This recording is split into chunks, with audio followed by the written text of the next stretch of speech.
Почему ты столько казашек написала? Мы будем сегодня феерить? Конечно, нет. Я уже все, Брат, я тебя Алматы, потом- Казахстан, все отметил. Реально? Да. В Инстаграме написал, есть что тут? Я вам скинул беседу уже. А это ты скинул? Да, это я скинул. Вот спроси у него по-братски, просто что она делает. Ну потом, после стрима вам тексте Я гуляю. пиздец не буду спать. Буду ебать их. Почему ты столько казашек написала? Жаңа байқасаңыздар, мына видеоның басында сол азғындарға сол қыздар өздері жазып жатыр дейді да. Жаңа айтып жатыр ғой. Маған қаншама қыздар жекеге жазып жатыр дейді.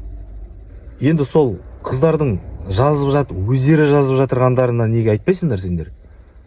Оларға. Сондай азғындар неге келеді біздің елге? Себебі біздің елімізде сондай азғындық болып жатқаннан кейін. Неге сен өзіңнің қарындасың болсын, қызың болсын, әйелің болсын, полы-голый қылып көшеге жібересің де, мини-юбка киіп жібересің де, я тағы бірдеңеге болады, қазір уже жаз келатыр. Содан кейін ренжисің сен. Неге маған осылай, олар неге жазады, неге біздікілер оларға жазады деп. Әлбетте содан кейін осындай результат, міне. Результат осындай болады, оның бір таңғалатын нәрсе емес. Сондықтан тәубемізге келуіміз керек. Сондықтан да мына ер адамдарға айтып кететін, үй ішімізге өте мұқият болуымыз керек. Әйел затымызға. Біздің әйелдеріміз, қыздарымыз оранып жүретін болса, не істейді олар мұнда келіп?